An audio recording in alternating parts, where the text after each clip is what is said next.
When Borderlands came out back in 2009, it introduced one of the most influential gaming mechanics that the industry had ever seen up until that point, and is still being used in games to this day.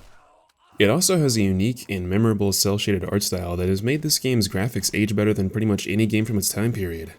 I think it's pretty telling that when they remastered this game back in 2018, all they pretty much did was add some better lighting effects and called it a day, because that's all they had to do. The problem is though, the history on how this game got that art style has a bit of a dark past. When this game first got introduced, the iconic art style wasn't present at all. It looked like every other game at the time, and if it were to look like this today, it would have pretty much faded into obscurity and nobody would have remembered this game. It's really strange looking at this footage, especially if you've already played the game.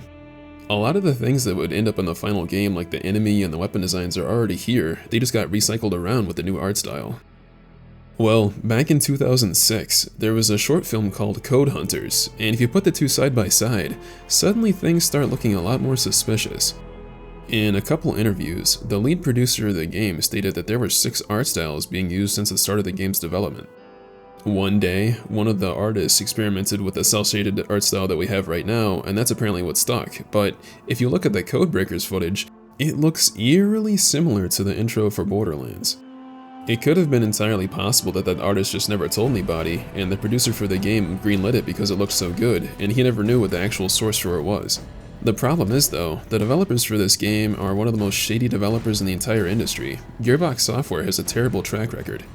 When Gearbox Software got contracted to develop Alien Colonial Marines, they used some of those funds to make the sequel to Borderlands, and it's pretty obvious which one they put more attention into. Borderlands 2 is a pretty polished game, and Alien Colonial Marines looks obviously rushed. Well, as it turns out, the person who made Codebreakers was contacted by Gearbox, and they requested that they made some cutscenes for them. Nothing really came of this, so he didn't really think much of it until he saw the final game in 2009. To my knowledge, he never really got compensated for this, and the developers kinda just swept this under the rug. This kinda makes Borderlands kinda feel like you're eating a meal that has stolen ingredients, and you only found out after the fact. At the time, you were enjoying yourself, but when someone tells you that it's stolen property, it kinda makes you feel different about the whole experience. This is even more baffling considering that Borderlands is one of the most innovative games from the time period. Borderlands is an action RPG, but instead of being an overhead isometric game, it's a first-person shooter. Instead of Skyrim with guns, we have Diablo with guns. Now, if this concept is appealing to you, really depends on what kind of person you are. If you're looking for the type of RPG where you get to talk to a bunch of people and make your own decisions and influence the story, this game is not for you. But, you know what you can do in this game? You can hunt a pack of wild animals with an incendiary machine pistol. Borderlands has got to have one of the best weapon varieties out of any game that I've ever played. There are sniper rifles that shoot lightning, or revolvers that shoot acid. The weapon variety itself is really good too. Every category of weapon has multiple different subcategories within it, so there's multiple different types of pistols, sniper rifles, shotguns, etc. And then each different type of gun can have modifiers based on what type of weapon parts it has, so a longer barrel might have more accuracy, or you can get an extended magazine. If you actually tally up all the different combinations of weapons in this game, there's over 17 million weapons in this game, but that's kind of deceiving because it's pretty common to find a weapon that's almost identical to one that you already have. The interesting part is that every single piece of gear in this game is tied to a manufacturer. There are 10 weapon manufacturers in Borderlands. All of them have their own distinct traits, and some of them only manufacture certain types of weapons. For instance, Atlas weapons are seen as very high-end in the game, and they're usually very expensive to buy, but they have some of the best stats that you can find. On the contrary, TDR is much more of a budget manufacturer, and they focus a lot more on reload speed. It's pretty rare to find a TDR weapon that would be better than an Atlas. I'll be honest though, some of the differences between the manufacturers are so minute, it's almost not even worth noting. Take Dahl for instance, they have high recoil reduction at the cost of accuracy, while Hyperion has very high recoil reduction and accuracy. The problem is though, I found Dahl weapons that were just as accurate and usable as Hyperion weapons, and I rarely noticed a difference.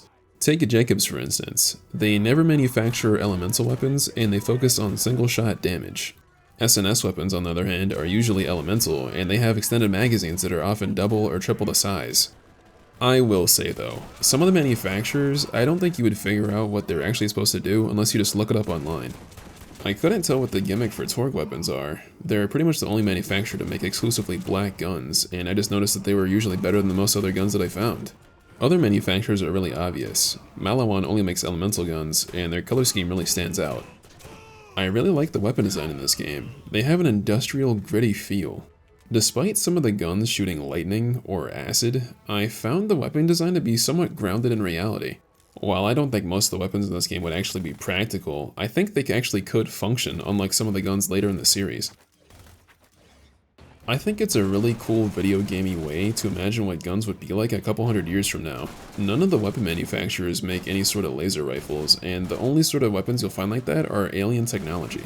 The game never explicitly states what year it takes place in, but people online guess it's around 2870 to 2875. In 850 years, I could see traditional weapons still being common, they just shoot different types of ammo. I mean, in the real world, the AR platform is over 60 years old, and it's still being adopted by militaries today, so it's probably not going to go anywhere for a long time.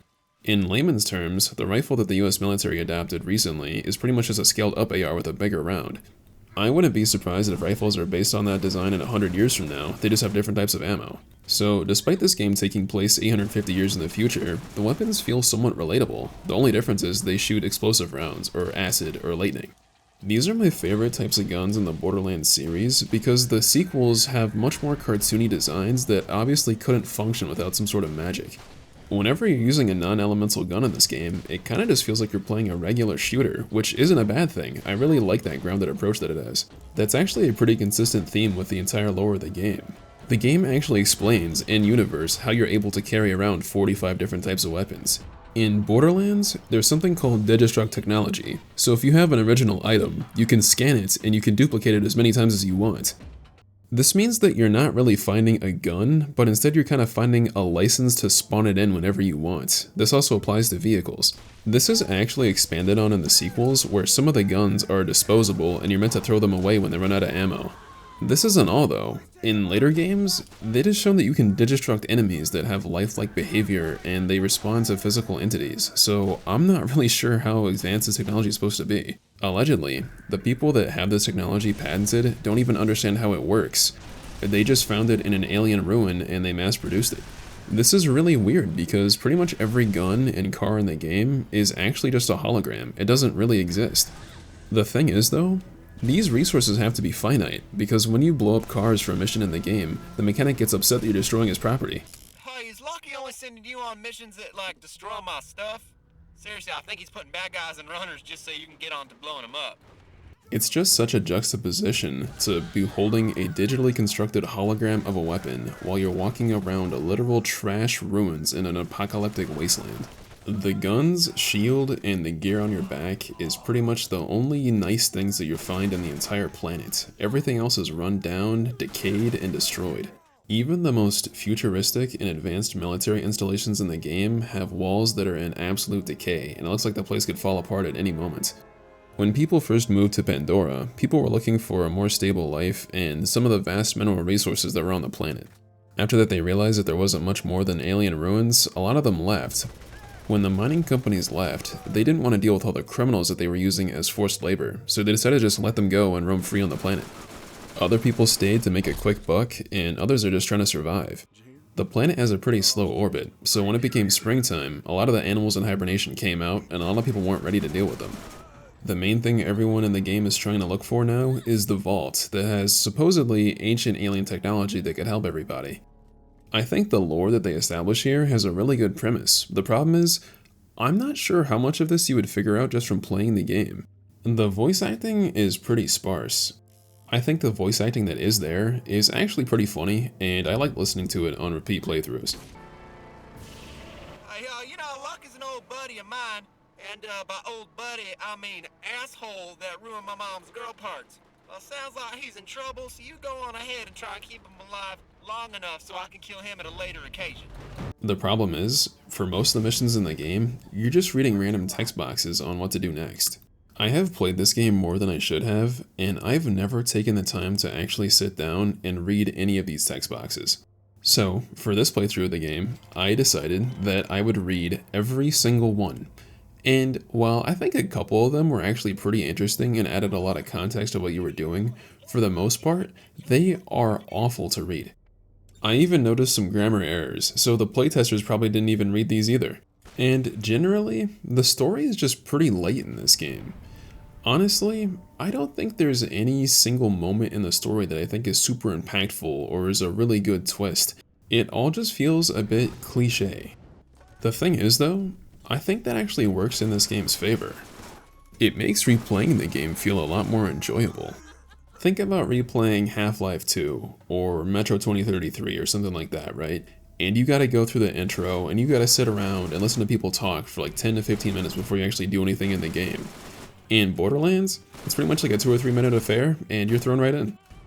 The sequel to this game actually does feature a pretty decent story with a really good villain, and it's actually somewhat compelling on your first playthrough of the game.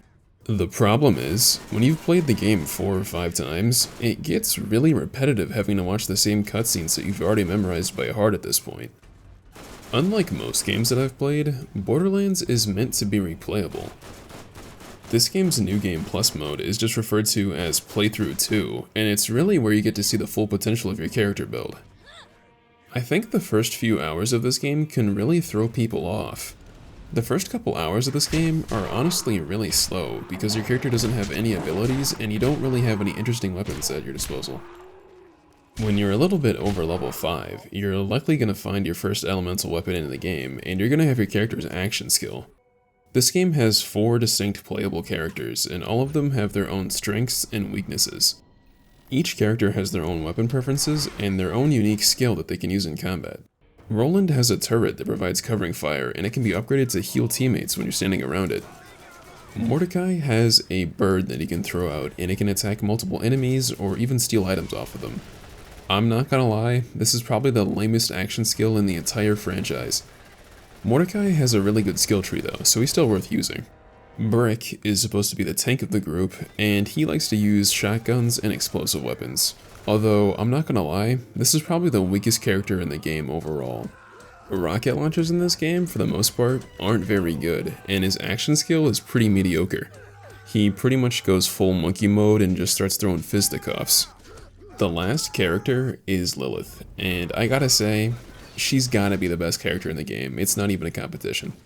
The only other person that can give her a run for her money is Mordecai, because he has access to higher crit modifiers, and he also has the ability to bypass shields. Lilith can enter into a different dimension, and she moves at a much faster speed, and she doesn't take any damage, and enemies can't even see her. Now, while this might only seem useful in combat at first, you quickly realize that you can walk way faster than everybody else, so whenever playing co-op, other people start yelling at you because you just left everybody behind.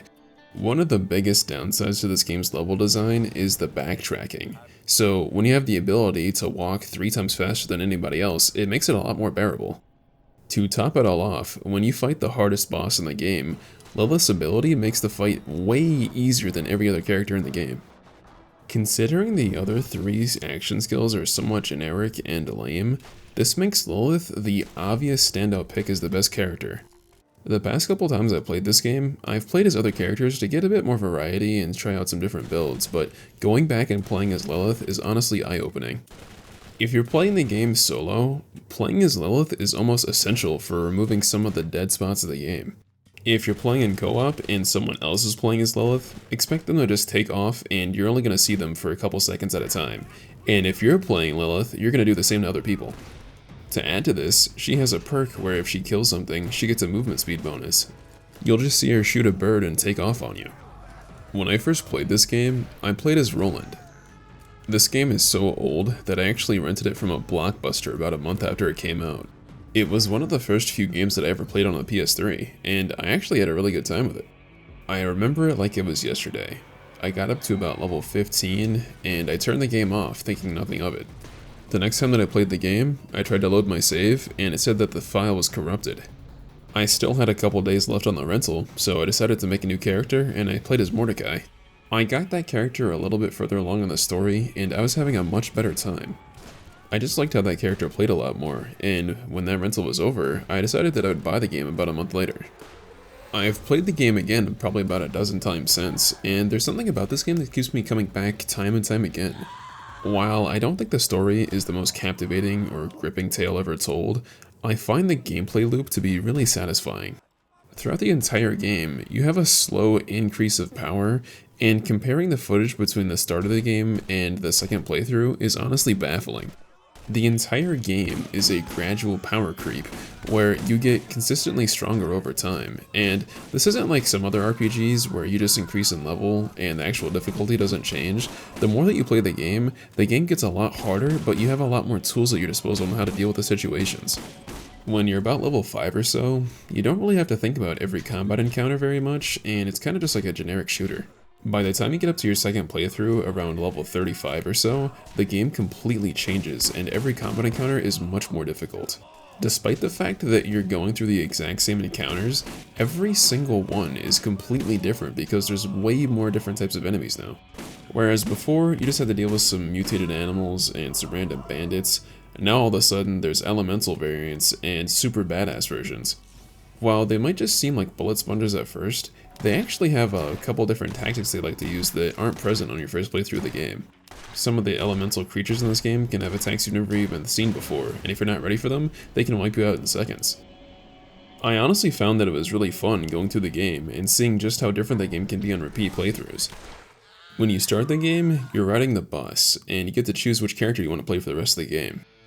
You have the choice between the token black guy, the emo Mexican,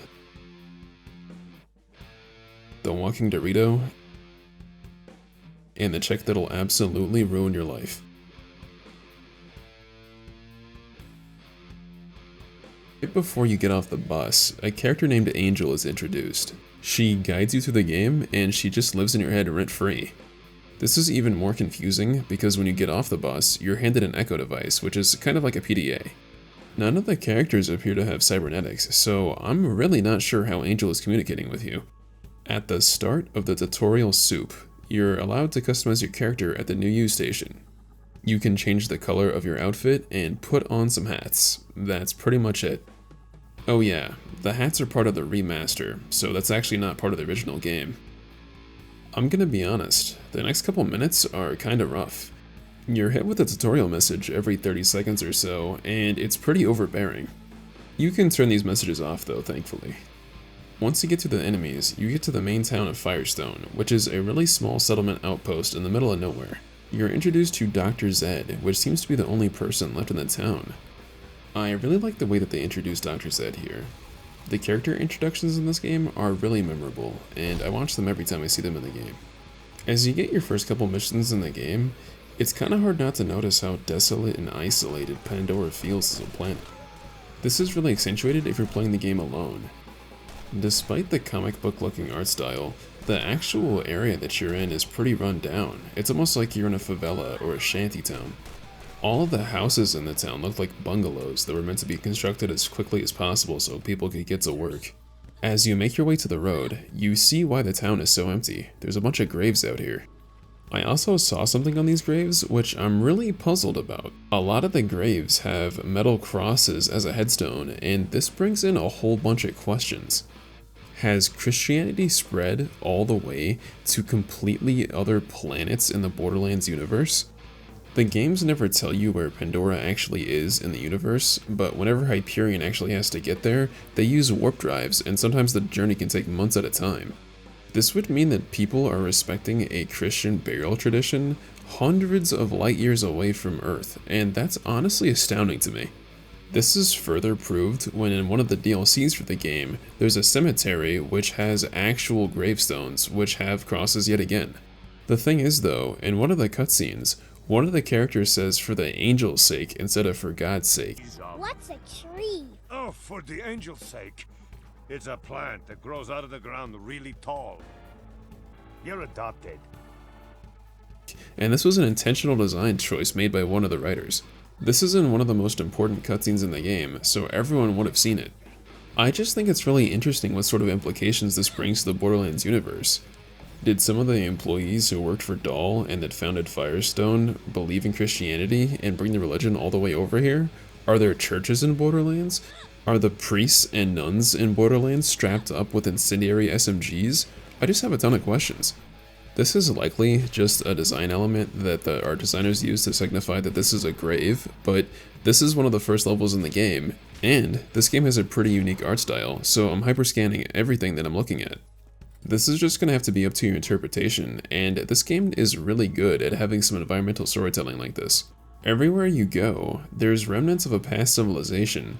Everything from the collapsed highways and shantytowns kind of paint a picture that this place used to be really bustling with industry, but now it's just a shell of its former self. The environment and Pandora itself are like its own character. This is further exacerbated when you find some of the alien ruins in this game. These are one of the few alien ruins that actually give me an otherworldly feeling and don't just feel like some random level thrown together for a video game. Man's got its own golden receiver. Oh, what's that? Thou shalt get sidetracked by bullshit every damn time. Once the main gate is open and you're actually allowed to walk around the open world, you're actually still on a pretty tight leash. You have to go shoot a couple skags, which are kind of like a mutated dog creature thing. I don't know, they just look cool. You also have to get a part to repair a vending machine, and you have to clear out a bandit camp. Your next step is to talk to a local, who is a blind man named TK Baha. Hey, why don't you come over here and chat a while? You? One more step and it'll be your last. You should have seen the look on your face. Right off the bat, I have two questions. First of all, how is he surviving out here as a blind person in the middle of nowhere with only one other person within a kilometer radius? And two, why is he the only person in the entire game to have a traditional weapon? It looks like he has a pretty regular double-barrel shotgun, and this is the only regular looking weapon in the game. There are shotguns that only have 2 rounds in this game, but they don't function anything like the gun that he would have. All he wants you to do is find him some food. Now, on playthrough 1, this is honestly a pretty boring affair. You'll get it done in about 2 minutes, and you don't really think anything about it, but on playthrough 2, it's a fight for your life. I don't know if I was just getting unlucky, but I was getting hit with the absolute worst enemy spawns, and I did not have the correct weapons to deal with it. I died 2 or 3 times because some of the enemies were 3 levels higher than me, and my weapons just weren't doing enough damage. By the time I'd respawn and come back, they got all their health back and I had to restart the entire fight. On the second playthrough of this game, it is genuinely difficult. I think the first playthrough is pretty casual, and even towards the end of the game, it doesn't really feel like that much of a challenge. But in playthrough 2, suddenly it matters a lot more if you're underleveled, or if you're using the wrong weapon against the wrong type of enemy. Enemies deal more damage, there's more types of enemies, and some of the enemies are now super badass enemies, which is almost like a mini-boss. I didn't die to the boss at the end of the story a single time, but I died to some random dude at a shack, like 4. The only way the difficulty is balanced in this game is a fight for your life mechanic. Whenever you go down, you have a limited amount of time to kill any enemy before you can get back up again. The problem is you can't aim and you can't move, so if you die behind a piece of cover, there's nothing you can do. Also, you can't aim, so if you got sniped, you can't fight back. This means that dying in this game is kind of like a strategy in and of itself, because you have to position yourself correctly so that you can get back up again. Also, sometimes the enemies just run away, like a coward. They won't even look you in the eyes as you bleed out. Dying is kind of just part of the Borderlands formula. Whenever you die, you respawn at a new U-station, where it takes some of your money, and you respawn as a digital clone of yourself. This is the only thing in the game that isn't actually canon. The developers did a really good job of making every single gameplay mechanic feel like an actual thing that existed in the universe. This is the only concession they had to make.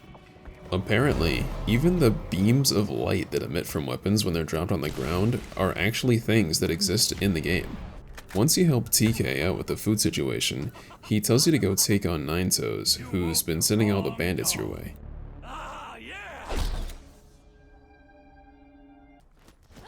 This is where you go to the first map transition of the game, and this is where the game Borderlands kind of gets its name from.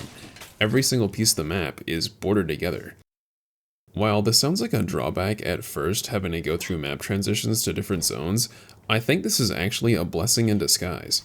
Borderlands 4 is open world, and it doesn't really have any distinct landmarks, and the map kind of just meshes together, but in the older games, whenever you go to a different map, it feels like a completely different zone with different landmarks and geography.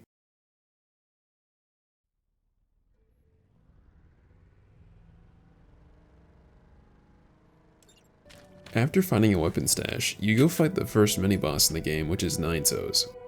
This is the first real challenge of the game. Ideally, you should be able to take him out before his 2 dogs spawn in and attack you as well, but if you don't, you have 3 pretty tough enemies trying to attack you all at the same time. Once you take him out, he'll drop the first incendiary weapon that you will find, called the Clipper. It also has a blade attached to it, which deals increased melee damage, and it's a pretty cool weapon for the beginning of the game. From this point on, the game starts opening up a lot more, and you're introduced to the first vehicle of the game. Well, that's actually misleading. It's the only vehicle in the base game. I'm gonna be honest, the vehicles in this game are terrible. They have a really floaty, detached handling model, and it doesn't really feel like you're ever actually driving the car. Driving the car on stable terrain isn't exactly fun either. It accelerates really quickly up to its top speed, which isn't very fast, and it feels very dull to drive. It doesn't really have a handling model, it kinda just goes wherever you're pointing. Oh, hell, did you just leap over piss wash goalie in one of my runners? Man, dude, tell me when you're gonna do that crap. That was awesome. The car in this game is nothing more than transportation. It has a really cool design though. It's pretty cool how you just spawn it out of thin air and it digistructs from a machine. It also has a pretty unique design that I can't say I've ever seen before. It looks like an off-road buggy that has some military inspiration. It's also really driver focused. It has a really tight single-seater cockpit and a turret. Once you start driving around doing some of the quests in the game, you kinda enter a flow state where you're just trying to level up and get more gear. In the first 20% of the game, it feels like you're a no-name mercenary who's trying to do some odd jobs to get favors from people. Once you start helping people out and they see that you're trustworthy, they start helping you out and they give you access to other areas. In order to leave Firestone, you have to get clearance. For some reason, it seems like the different zones in this game are sectioned off and you have to have the right clearance in order to access them. The main goal in the Firestone area of the game is to get the vault key fragment from Sledge. Sledge is sort of like the leader of all the bandits around here, and in order to get to him, you have to go through a couple mini-bosses first. Honestly, after this point in the game, I found it pretty hard to keep up with the actual story and what you were doing and why. It kind of feels like you're a mercenary where you just don't ask questions and you just go places and get things done when people ask you to. You don't really need to know any of the finer details. I honestly don't mind this because I feel like a super gripping story would have just gotten in the way of me getting more guns. I'll be honest, that was my main motivation for the entire game. I just wanted to use the really cool guns that the game had. I mean, at the end of the day, I don't really care about the vault. I don't really care about the socio-political economic ramifications of what's happening in the game. I just want to find explosive pistols. I mean, it's kind of hard to keep track and pay attention to what's going on when you have a revolver that has a different element in each cylinder. The combat in this game is super satisfying and it has this really heavy inertia and weight to everything that really gives a context to whatever you're doing. Whenever you move left or right, there's a little bit of a delay and it feels like your character has to plant their feet a little bit and readjust to what you're asking them to do. Aiming in this game also feels pretty good, but the lowest sensitivity in this game wasn't low enough for me. I actually had to go in the INI files and lower it manually. Another thing to note is that there's no hitscan weapons. Every gun in this game shoots an actual projectile that you have to lead. The thing is though, some of these velocities aren't really realistic. There are some guns in the game that maybe shoot 100 meters a second at best. Another reason Lilith is one of the best characters is because she has a skill which increases projectile velocity. This makes some of the guns in the game feel pretty normal. I don't think the low projectile velocity is a bad thing, I just think it's an interesting quirk about how this game plays. The weapons themselves are great. Now, some guns are just not worth using.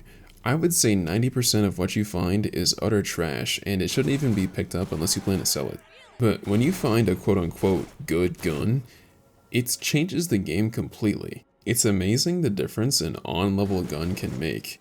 I also like how a lot of the guns are usable for a pretty good amount of time. So if you find something at level 25 and it has pretty good stats, you could potentially use it for 7 or 8 levels until it falls off. Towards the end of the game, I found myself having tons of different types of weapons for every different type of scenario, and sometimes I wouldn't even use them, I just pick them up because I think they were cool. There's also weapon proficiencies. The more that you use a certain type of gun, you'll just get better with that weapon type overall.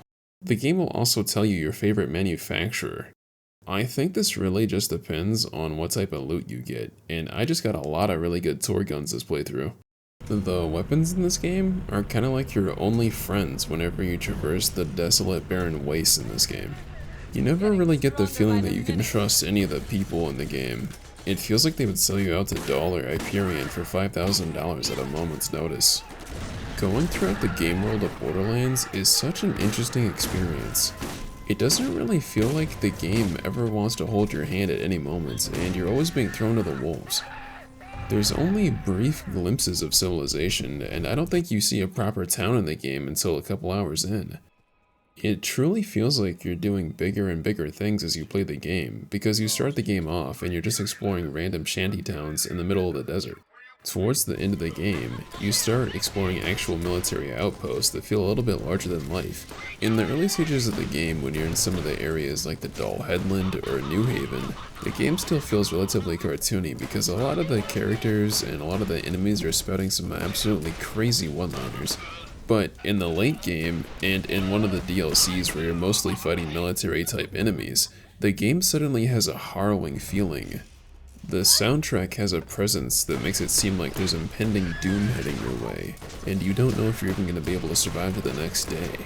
The only thing that you hear besides the random ambient sounds are bits of gunfire, missiles, and explosions ringing about everywhere.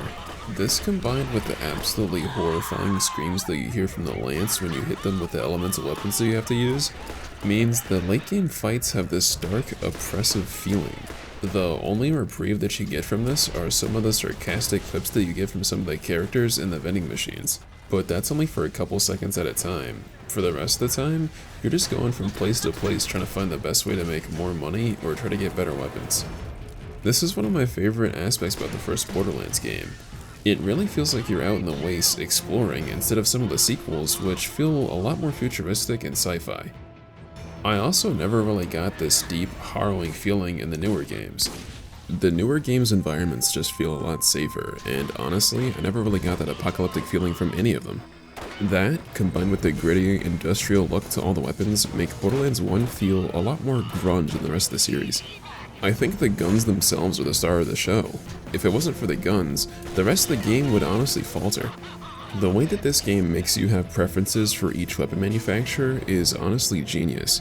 I wanted to take a moment to talk about the weapon manufacturers. I feel like they add so much character to the game, it would be criminal not to mention them. Buy an Atlas, and you too can see what it feels like to hold the power of the gods in your hands. Atlas weapons are heavily prized by collectors, and they're known for being a weapon that excels in every single area.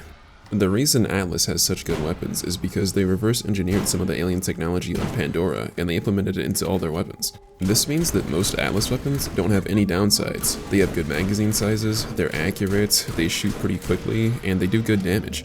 They're also pretty likely to be elemental, and they easily make some of the best weapons in the game. I really like the black and white color scheme on them, and it makes them seem like they're a lot higher quality than the rest of the guns.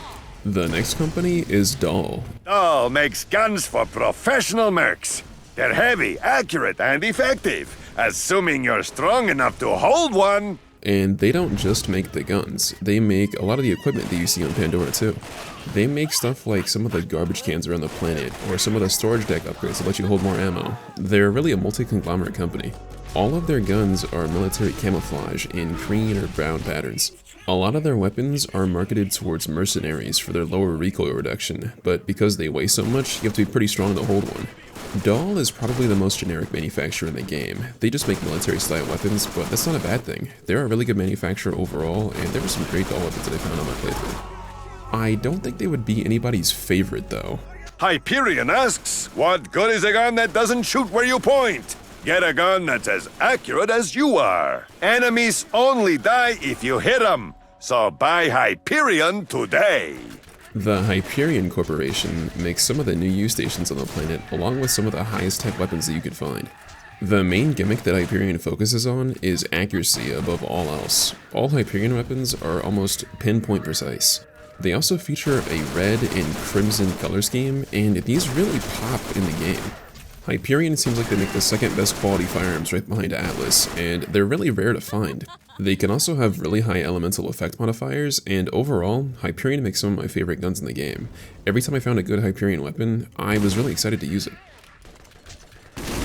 If he took more than one shot, you weren't using a Jacobs. Jacobs guns do one thing really well: power. And honestly, what else do you need? The next manufacturer is Jacobs, who only makes manually operated weapons. They don't make any elemental weapons of any kind, and they focus on single-shot damage. Jacobs weapons are great for the opening of a combat encounter, or maybe for some sniping, because they do really good damage, and they have really good accuracy too. The problem is, the fire rate is really poor, and they're not very good in close quarters. All of Jacobs weapons have wooden stocks, and this really makes them stand out because no other manufacturer does this. All of their weapons have that classic feel to them, and they're probably your best pick if you want to be a space cowboy. Maliwan guns shoot more lightning than the next leading competitor. Is shooting bullets just not cool enough for you? Get a Maliwan and light some people on fire. Maliwan is like the antithesis of Jacobs. All of their weapons are really high-tech and they're bleeding edge. They only make guns that are elemental. They don't make a single gun that shoots a regular projectile in the entire game. They also have really high elemental effect modifiers, so this is probably your best manufacturer choice if you want to play as Lilith. All of their guns are various shades of blue, and I honestly don't really like the visual design. I wouldn't want to buy an actual gun that looks like this. That didn't stop me from using them though. Maliwan makes some of the best guns in the game, it's not even a competition. The SNS philosophy is tech plus ammo capacity equals I win. The next manufacturer is the only one who never came back in a future game. SNS Munitions typically make guns that are elemental with extended magazines.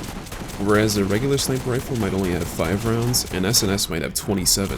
SNS makes some of my favorite weapons in the game. They have good accuracy, damage, and fire rate, and they have the magazine size to back it up too. I typically found myself using SNS guns in boss battles because their extended magazines made DPS over time a lot better than other weapons. The only real downside I noticed with SNS is their maximum fire rate can't go nearly as high as other manufacturers, so if you're looking for lead splitting machines, you might want to get a Vladov or something else. I'm not really sure why, but I really like the yellow and black color scheme. It made the weapons really stand out in the dusty desert that you're always walking around in. SNS is one of my favorite manufacturers in any of the Borderlands games, and I can't believe they never returned. In the sequel, Hyperion stole their color scheme, and their gimmick was replaced by bandit weapons, which have the same extended magazines, but the weapons themselves are terrible. I think the developers realized giving a certain manufacturer extended magazines with no real drawbacks makes them pretty powerful. If you're on a budget, TDR is always the way to go. Cheap, reliable, lightweight, and incredibly fast reload speeds. TDR makes an easy-to-use gun. Your next option is a budget manufacturer that focuses on reload speed, which is TDR. Their guns are usually almost always more affordable at the vending machines, and they're really fast to reload too. Other than that though, they don't really stand out. Some of their legendary weapons give you ammo regeneration, but other than that, most of their guns are pretty boring, and I didn't really want to use them because other manufacturers made higher quality weapons. I'm about to end this man's whole career. Since you can get a lot of weapons for free by looting enemies, I didn't see the point of using a manufacturer that was catered to people that didn't have a lot of money. Pow! That's not to say they don't make good guns, it's just that it was a lot harder to find a good TDR weapon than it was to find an SNS or an Atlas. The weapons just also look cheap. They have dull, matte colors, and none of them really stand out. Torg combines good damage, high fire rate, and recoil reduction into one lethal weapon. 400% more awesome! Also, Torg doesn't make their guns out of freaking wood. The most badass manufacturer is obviously Torg. Their marketing is a lot more testosterone-filled than the other manufacturers, and they only make guns in black. I found that Torg weapons were generally some of your best options in the game. They had really good accuracy, damage, and fire rate with no real drawbacks. I found a particular Torg SMG that was so good, I used it for over 15 levels.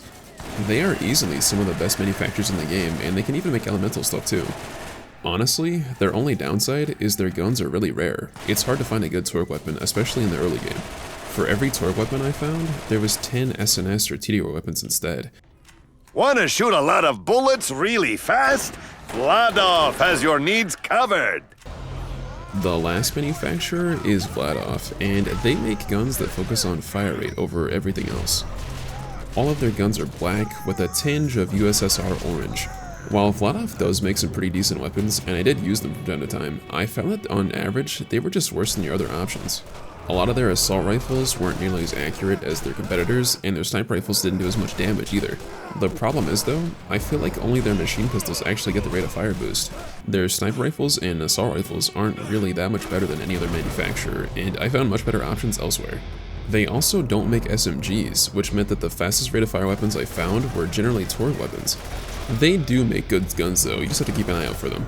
The last type of weapons are Iridian weapons. They look really organic, and they're pretty easily distinguished from a regular gun. Their gimmick is they can never run out of ammo, they just regenerate over time. The problem is though, you can only shoot a couple rounds for it has to recharge, and sometimes you have to wait 20 or 30 seconds for it to come back. The projectiles also move really slow, and they rarely did damage over time. I hate to say it, but Iridian weapons are some of the worst options in the entire game. These weapons are really rare, and you only find them in enemies or in random loot containers. I'll be honest, towards the end of the game when I opened up a chest and I saw it was an Iridian weapon, I got disappointed because I knew I wasn't even going to use it. I think these weapons were a cool idea, and they really add to the lore of Borderlands, but the problem is, in order to make them useful, they'd have to deal 3 or 4 times more damage than they're doing right now. And if I'm recalling correctly, I don't think there's a single perk in the game that actually boosts their effectiveness. It would have been pretty cool if Lilith or somebody else would have had a perk that makes them recharge faster and makes them more useful, but as it is right now, they are pretty much useless. You can also find weapons that are manufactured by Gearbox, which are the developers of the game. Most of these were added with the remaster, and honestly, they break the balance of the game.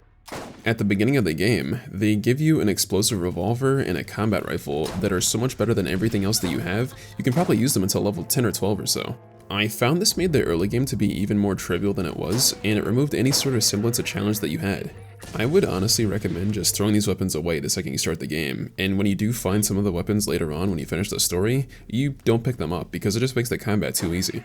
The only Gearbox weapon which feels somewhat balanced is the Silent Knight. It's a pretty regular sniper rifle, but it has a massive crit bonus, but the problem is, you still have to actually get the crit in order to get the bonus, so at least it takes some skill to use. The shotgun and the revolver are just easy mode. You also have manufacturers for your shield and grenade mods, but honestly, I didn't pay too much attention to this. The grenades themselves are a mixed bag. Most of them aren't even worth using, and the ones that are so good it makes the other ones seem even worse. Some of the best grenade mods I found were the rain grenade mods, which essentially just shoot up and spray out a giant beam of elemental damage. I also found an incendiary bouncing Betty, which turns into 9 grenades once the first one explodes. If you can get one of these in an element, it'll easily be your best grenade mod. Another interesting option is the lifesteal grenades. They shoot out little beams of light that can lifesteal enemies and give you back some of their health. If you're playing a character that can't regenerate some of their health on their own through skills, this is one of the best options you can have. As for the shields though, most of the effects are pretty lame. You might find a shield that releases a little nova of elemental damage when it depletes, but for the most part, I just picked whichever one gave me the biggest boost. Some shields can give you a health boost, and these are really sought after too. Overall, the manufacturers in the Borderlands universe add so much character to the game, I couldn't imagine the game without it. Towards the end of the game, you'll know what type of gun you're holding just by looking at it, and you won't even have to look at the item card anymore. I feel like throughout the game, I got really attached to some of my favorite pieces of gear. Sometimes I would see a gun in a vending machine that was a couple levels higher than me, and when I was finally the right level to use it, it was like a transformative experience. It gives you something to look forward to, and gives you a motivation to get to an even higher level. One thing that I do like about the weapon system in this game is that certain weapons can have completely different feels even if they're the same gun underneath. You might find 2 versions of the same legendary revolver, like the Defiler for instance, that has completely different stats. You might find a shorter revolver that shoots a bit faster and holds 6 rounds in the cylinder, whereas you might find a much longer barrel, more damaging variant that only holds 2 rounds. Despite both of them being called a Defiler, they feel nothing alike to use. This means that if you find a legendary weapon and it becomes one of your favorites, a thought creeps in the back of your mind wondering if there's a better version out there. That's what I love about Borderlands 1 so much. It has such a diverse loot system that you don't really know what you're ever going to find whenever you play the game. While it may seem like Borderlands 2 has much more types of guns on paper, in reality, Borderlands 1 actually has much more. In Borderlands 2, an SMG's rate of fire might range from 5 to 10 shots per second, but in Borderlands 1, it can range from 2 to 17. While this does mean that you're more likely to find bad guns that you would never use, it means that the good guns stand out a lot more. In Borderlands 2, if you found a gun that has perfect parts on it, it might be 30 or 50% better than a regular gun in that category, but in Borderlands 1, it can be magnitudes better. This, combined with a loot rarity system, means that you have to check every single gun that you find. All of Borderlands loot is color-coded from white to orange, with green, blue, and purple being in the middle. To my knowledge, this is the first mainstream game to really implement this in a first-person shooter. This was a pretty revolutionary idea, and you can still see remnants of this in games today. I just think that it's strange that when after Borderlands came out, all these other games started implementing the exact same color-coded loot system into their games. Dead Island and Dying Light use the exact same system for their melee weapons. It also features in Cyberpunk 2077, which makes a lot less sense because the guns in that game aren't randomly generated, they're all the same model. I mean, Valve even introduced it in Counter-Strike to signify a more rare skin for some of your guns. I feel like people don't give Borderlands enough credit for really introducing this to the mainstream audience. Before Borderlands came out, you would really only see this in WoW and Diablo. The thing that I really like about Borderlands though, is that rarity does not coincide with effectiveness. There were plenty of times where despite having a legendary item in my inventory, I was still using green and blue items. With the way the weapon generation works in this game, if you find a blue weapon that's tailored for your character, it might work better than just a random orange weapon. In fact, it's pretty well known that a blue Atlas machine gun can outperform some of the purple and orange weapons. This applies to every single category in the game, so sometimes a green machine pistol is better than a purple one, or a blue shotgun's better than an orange one. I think this fixes an issue that a lot of other Borderlands games have, where when you get to the endgame, you only look at orange weapons. In Borderlands 1, I was still using purple weapons at the very end of the game when I was max level. That's something that would pretty much never happen in Borderlands 2 and 3. The weapon manufacturers combined with the loot system make Borderlands feel like a Black Friday shopping spree. There could be some really important story beat going on, but if I see a pile of weapons on the ground, I'm gonna go look and see what's over there. Since the story itself is so sparse, the story that you make is kinda like the guns that you find along the way. Finding a legendary weapon can completely change your playthrough because suddenly you're using it for the next 10 or so levels. And when it finally starts dropping off in combat and you feel like you gotta replace it, it's kinda sad to see it go. So what about the actual story of the game? What can you expect on the journey through Pandora? Once you're done with Firestone and you move on to the Doll Headland, this is where the game feels like it stops holding your hand. For some reason, the somber tones and the guitar strumming in the background is gone, and when you get to the Doll Headland, it feels a lot more desperate. It feels like you're not just doing random odd jobs anymore, and you're actually making progress to getting more vault keys. When you get to the Doll Headland, you go on a big game hunt, fix a fast travel network, and you take out some of the bandit patrols. You also get the first glimpse of the Iridians, which are the aliens in this game. You honestly don't spend too much time here. You spend way more time in Firestone, and by the time you deal with the local bandit leader, you move on to the actual town of the game, New Haven. New Haven is really the first glimpse of civilization that you've seen so far. This is the first place that you see where people are actually living here, and it's not just bandits trying to kill you. The town looks like Detroit 30 years from now, and I'm not sure how anyone lives here. It's a surprise any of them have any clean water at all. I feel like this is kind of a wasted opportunity though. This is the first time you meet Scooter, which is the game's mechanic, and he doesn't really have an intro cutscene. He kind of just sits behind his desk without doing anything at all. It's like the game is telling you directly how much you should care about the story. One of the funniest characters in the game doesn't even have a proper introduction, so why should you even care about the main plot? When you get to the town, the pseudo-mayor tells you have to pull your own weight around here if they want them to help you. You pull your weight by turning on 4 generators. Yeah, that's it, I'm not even kidding. Once you help them with their dire power situation, she sends you to the only person that would know anything about the vault keys, which is Tannis. Tannis is absolutely insane, and I can't believe any of the main characters actually trusted her. In one of her audio logs, she claims she doesn't even like the sound of music, which really tells me everything I need to know.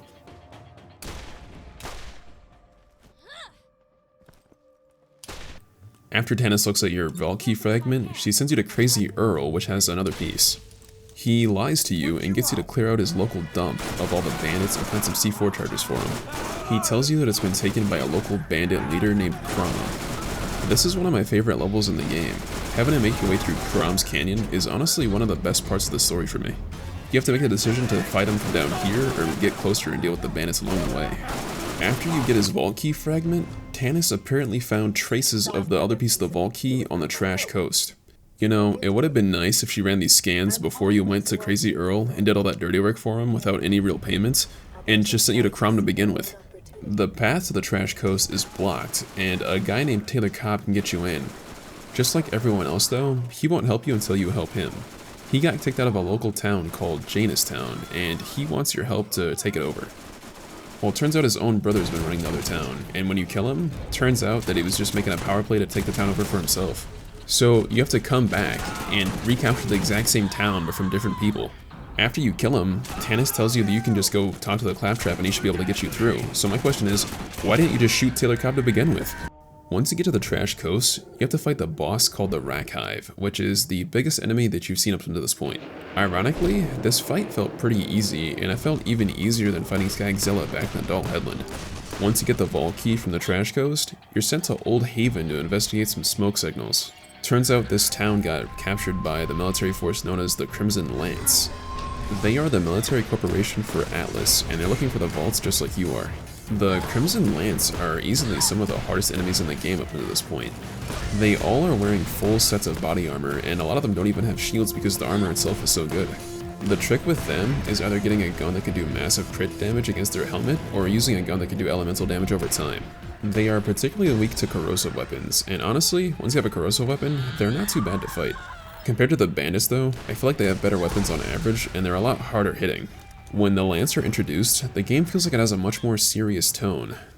Once you clear out Old Haven and free the Claptrap that can get you onto the Salt Flats, this is where the game's final act starts. Tannis tells you the last fragment of the vault key is in the Salt Flats, and you have to take out Baron Flint in order to find it. He's on a massive oil rig, and getting to him is honestly quite a challenge. When you actually get to him though, it turns out it was all a ruse. Tannis was lying to you this whole time. Commandant Steele from the Crimson Lance contacts you and lets you know that you've been used by Tannis, and that she's going to try to shut down the local communications array. From this point, you have to find a back door into the Atlas facility to hunt down Tannis. Well, it turns out Tannis was being used by Commandant Steele, and she told Tannis to tell you that Baron Flint had the key so you'd be distracted. You turn on the communications array, and after that, you start hunting down Commandant Steele. This is my problem with the main characters in this game. They're all just a bunch of pushovers. So Crazy Earl uses you and betrays you, and so does Taylor Cobb, and now Tannis, and you don't do anything about this. You never take revenge, there's never any sort of side mission you can do to make things even, you just have to accept it. Once you leave Tannis, you start making your way towards the vault. I really like how the level design changes here. It looks nothing like the rest of the game. This is one of the hardest areas in the game, and you almost need a shock weapon or Mordecai's trespass skill to bypass some of the Guardian's shields.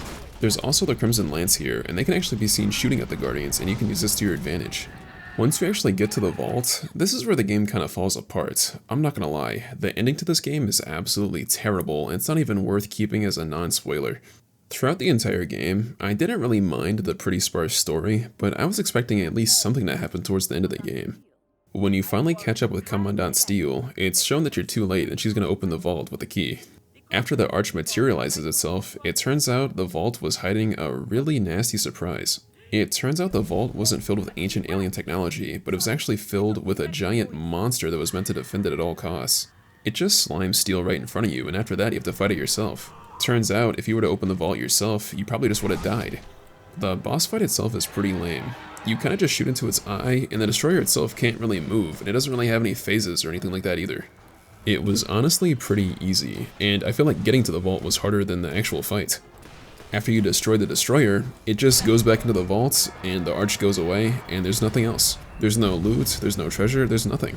And then it's revealed that Angel, who was the person living in your head the entire game, is actually a Hyperion satellite. Another 200 years, but I'm sure Tannis will pay you quite the fortune for it. Now go. I'll be watching. The game also shows that Claptrap is now evil for some reason. Honestly, the ending to this game is a mess. Ending it on a cliffhanger like that, and having some vague ending showing that Angel was actually just some robot, is really lame in my opinion. I feel like the story of this game isn't actually a bad premise. If they hired someone like Chris Avellone to write some of the more details into the story, it would have actually been really good. The problem is though, as it stands, the story in Borderlands 1 is really bad, and that's one of the things the sequel really improves on. The thing is though, the DLC to the game feel like the developers are finally confident in the game, and they don't mind pumping a little bit more money into the writing. Pretty much all the DLCs have a lot more dialogue and a lot more character as well. The game has 4 DLC packs, and 2 of them are really good, and another one's alright, but there's one of them which is absolutely awful. The first DLC, and probably the best one, is the General Knox DLC. Meatballs didn't think I'd ever see your dumb ass again. Did you really open the vault? Hey, that steel chick check her clothes off yet? Not. I'm gonna need details though. Hey, act all casual like when I say this. I'm a speaking code, so I hope you have the mental capacity to follow. Your lady friend told me to send you to Moxie's place when you stop by. If you know what I'm saying. This DLC honestly feels like Borderlands 1.5. Oh, smoking Jesus titty cinnamon, that is a monster! That's gonna be sweet! It feels like a direct sequel in its own game. A lot of the criticisms, like the sparse story, is fixed here, and there's also a lot more voice acting. Also, this DLC just feels bigger than the base game. You don't start seeing military installations till the very end of the game, but in the General Knox DLC, they're kinda everywhere. After spending so much time in that barren, desolate wasteland, it's kinda nice being in some actual civilization, even if it's only inhabited by a bunch of military psychos who's trying to kill you. Once again, I feel like they're actually given a lot more personality here. The whole premise of the General Knox DLC is you're helping an ex-Lance assassin try to get back at her employers. Apparently, Atlas killed her sister when she was really young, and she never really forgave them for it, so she used their resources to get trained by them until she felt like she could take them on directly. You help Athena gather some information so she can break into their local armory to cripple the Lance. It's pretty similar to the premise of the base game, where you're looking for fragments of the vault key, but here you know what the end prize is, a giant armory filled with weapons. This DLC also introduces some new enemy types and some new vehicles as well. The first new vehicle you get is something called the Monster, and essentially it's just a giant rolling tank. A little bit into the DLC though, you get another car called the Racer, which is a modified version of the car from the base game. This is the only vehicle in the game that actually feels fast to drive, but the problem is the suspension is made out of toothpicks and paper mache. The car only feels stable under boost, and whenever you're driving around normally, it's kinda easy to flip the car.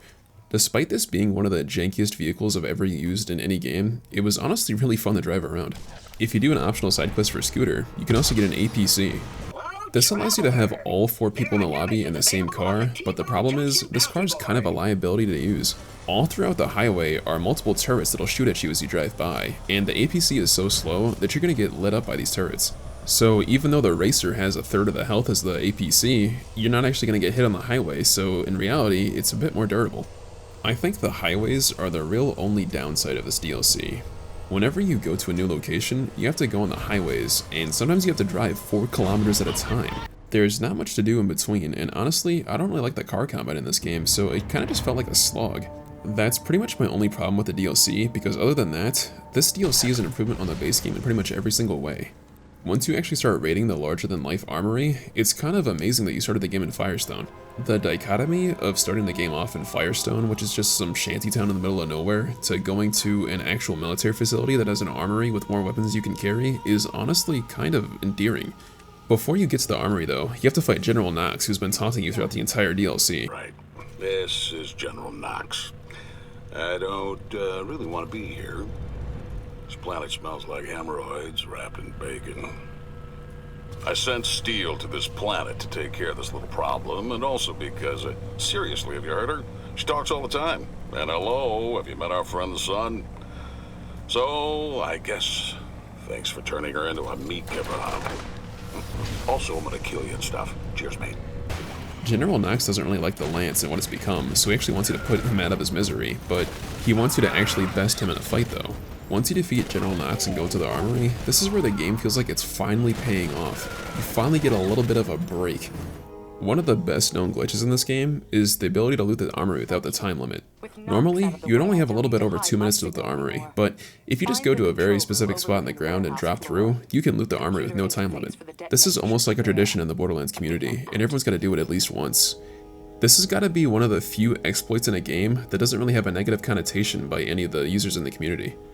Once you blow up the armory, you have the ability to actually loot it again if you do some missions for Marcus back in T-Bone Junction. The problem with this DLC is that it has one massive flaw, and they didn't even fix it when they remastered the game.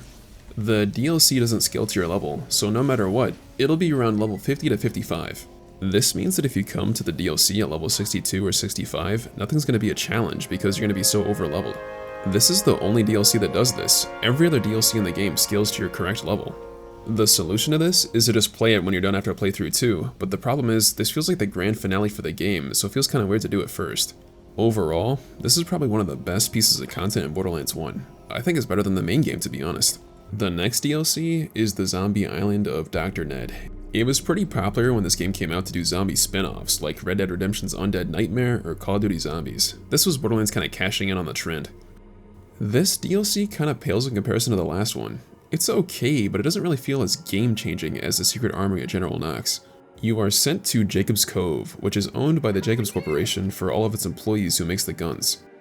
It apparently used to be a pretty nice place, but apparently there's been a zombie outbreak happening, and there's almost no one left on the island anymore. The whole DLC's plotline is kind of like a parody of Frankenstein's monster and just classic horror films in general. Right off the bat, when playing this DLC, I had to completely change my build. Shock damage heals some of the zombies in the DLC, and since I was playing as Lilith, I deal shock damage all the time, even if I don't want to. Corrosive weapons also don't deal any damage to the zombies, so they're pretty much useless. Your best option is a fire-based weapon, or a gun that shoots explosives, or one that shoots regular projectiles. The zombies themselves aren't really that much of a threat. I don't think I actually died a single time in the DLC, which is pretty impressive considering that you die every 5 minutes in the regular game. There's a bunch of different types of zombies. You got the Shamblers, the Boomers from Left 4 Dead, and you got the Spitters too. You also have Tankensteins, which get healed by the aforementioned shock damage, and these are probably your biggest problem you're going to face. There's also a new enemy called a Wereskag, which isn't too hard to defeat, but they have some really fast movement. The actual story here is somewhat cliche and forgettable, but it's definitely on purpose. Every line of dialogue in this DLC has a strong hint of camp and sarcasm. Dr. Ned also acts like Dr. Zed is a completely different unrelated person, which I honestly find hilarious. You smell like popcorn. Now I'm pissed. Once you get to the bottom of the mystery and you actually confront Dr. Ned, the last boss fight is actually pretty harrowing. The game actually employs some misdirection where you fight Dr. Ned, and it doesn't really seem like that big of a boss fight, but then it turns out it was just stage 1.